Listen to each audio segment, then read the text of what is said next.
Sveiki, draugai. Kągi, ir vėl skaitome Tėvų taką. Praeitą savaitę kalbėjom apie neišmanymą ir išmanymą. Šią savaitę pratęsimas iš tiesų. Labai artimas sūtas. Šį sūtą vadinasi išminties stoka, 41 sūta.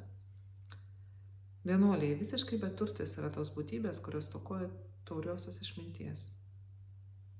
Jūs čia ir dabar gyvena kančioje, vargsta, yra nevilty, karščiuoja, o po kūno žūties, po mirties tikėtina, kad atgims blogoje vietoje.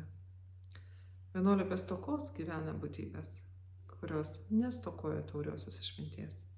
Jos čia ir dabar gyvena laimėje, nevargsta, nėra nevilty, nekarščiuoja, o po kūno žūties, po mirties tikėtina, kad atgims geroje vietoje. Ir toliau eina eilės. Pažvelk į išminties stokojantį pasaulį su jo dievais. Įklimpęs jis į protą ir materiją. Manas esą tiesa tai. Juk išmintis į prasiskverbimą vedantį pasaulį yra svarbiausia. Jie teisingai suprantamas gimimo ir egzistencijos suliuvimasis. Dievybės ir žmonės pavydi tiems visiškai pabudusiems, atidėsiems, su išminties šypsena, nešantiems paskutinį kūną. Tai čia Buda kalba apie tą išlaisvinančią išmintį, apie aukščiausią praktikos tašką ir to svarbą. Pažvelk į išminties stokojantį pasaulį su jo dievais. Įklimpęs jis į protą ir materiją, manas esą tiesa tai. Čia žodis su jo dievais, galbūt ir dabar jau kitaip veršiau, sadėjvakam. Dieva žodis palei kalboje gali reikšti, jis reiškia kaip dievybė, dangiškųjų pasaulių gyventojai, bet tai taip pat dieva naudojama kaip čia pasakius, titulas gal karaliams, valdovams. Tai greičiau gal netgi valdovais, su jo valdovais. Išminties stokojantį pasaulį su jo valdovais. Kaip pažįstama, įklimpęs į protą ir materiją, manas esą tiesa tai. Tai yra va tas paklydimas, tas visiškas susitapatinimas su šitų kūnų ir protų, su kūnais ir protais. Šis kūnas ir protas, kiti kūnai ir protai. Manas esą tiesa tai. Ir manimas, kad visa, kas yra suvokiama, kad tai yra tiesa. Be supratimo, kad tai yra suvokimas. Ir suvokimas nebūtinai yra tiesa. Kintantis suvokimas, jausmai, ketinimai. Tik tai tiek. Nebūtinai tiesa. Nebūtinai viskas yra taip, kaip atrodo. Ir čia aš nekalbu nežinau, konspiracijų lygmenį. Viskas ne taip, kaip atrodo. Bet tame lygmenį, sakykime, tame paprastame lygmenį, netgi jeigu mes pasižiūrėsim į šį kūną, mes kalbam, štai šis kūnas yra toksai. Mes nežvelgiam netgi giliau negu oda dengianti šį kūną. Mes nematom paprastai, mes matom tik tai, mes galvom, čia gražus kūnas, negražus kūnas, ten raukšlės, ten kažką ten. Bet mes netgi tiek nepamatom, kas yra po tą odą, mes to nematom. Mes neišvelgiam tiesos, kas ten yra. Mes neišvelgiam, kaip tas kūnas, iš kur jisai, į kur jisai, kas tai yra. Mes neišvelgiam, kad tai tie yra elementai. Žemės, vandens, ugnies, vėjo elementai. Kartu. Jų derinys. Nuolat besikeičiantis. Nuolat įkvepiam orą, iškvepiam orą, vėjo elementas. Mes kiekvieną dieną geriam. Ir nueinam į tualetą, šlapinamės. Vandens elementas įeina, išeina. Mes kiekvieną dieną valgom. visokius maistus kietus, iš žemės atėjusius. Ir kiekvieną dieną vėlgi einam į tualetą ir vėl kažkas grįžta į žemę.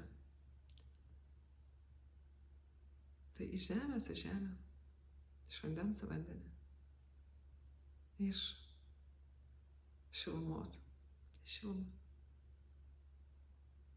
iš oro, vėjo, į vėją, į orą. Viskas grįžta, viskas grįžta. Viskas nuolat kinta, nuolatinė apykaita, nestovi vietoj. O mes įsikimbam ir mes manom, kad tai yra tiesa. O tai, šitas kūnas yra tiesa. Ir čia mano kūnas, jis yra toksai. Mes netgi nematom truputį giliau odos. Nematom, kas vyksta. Nematom, kad tai yra procesas. Lygiai taip pat tai, kas vyksta mūsų galvoje ar širdyje. Tik tai procesas. O mes manom, kad ne, tikrai aš taip manau. Ir čia tikrai mano prisiminimai. Ir kažkoks aš, kuriam priklauso tai. Čia yra mano mintis. Ne, čia aš pagalvoju. Aš taip manau. Ai mes į tai įsikimbam. Ir kada atsiranda tas aš, kada yra tas aš, tada tam aš reikia turėti mano. Ir taip įklimpstama, visiškai įklimpstama į protą ir materiją. Manant, kad visa tai yra tiesa. Apgaulė. Apgaulė, mes apsigauname visiškai. Bet Buda sako, kad svarbiausia yra išmintis vedanti į išsilaisvinimą. Į gimimo ir egzistencijos liovimąsi. Kai nebėra to tapatinimąsi. Mes pažįstame tada, netgi ne mes, tada yra žinoma ne tik tai šitos formos, ne tik tai šios formos, kurios kyla ir nyksta, bet taip pat pažįstama, iš kur tai ateina ir kur tai išeina. Pažįstama nesąlygota tikrovė. Tai, kas yra už šio kūno ir proto ribų. Ir taip randama ramybė. Mes nustojam skirstyti. Ir nebėra prisirišimo prie to aš, prie to atskiro aš. Nebėra poreikio būti atskiru. Ir tai yra tai, kas išlaisvina. Nebėra poreikio atsiskirti. Galima tiesiog būti. Būti niekuo. Arba būti viskuo.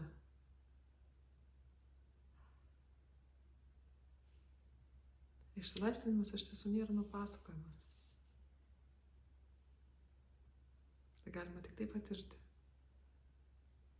Bet Buda sako, net dievybės žmonės pavydė tiems, kur visiškai pabudusiems. Atidėsiems su išminties šypsena nešantiems paskutinį kūną. Pavydį tokiam būseną. Verta to,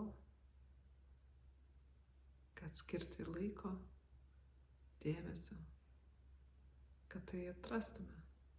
Nors tai yra čia ir dabar, bet mes nematome. Tai jau yra. Dar mes galime paleisti tapatinimąsi su bet kuo. Tam, kad rastume viską. Kad nustotumėm būti kažkuo. Drįstumėm būti niekuo, būti viskuo. Drįstumėm pamiršti viską. Tam, kad žinotumėm viską.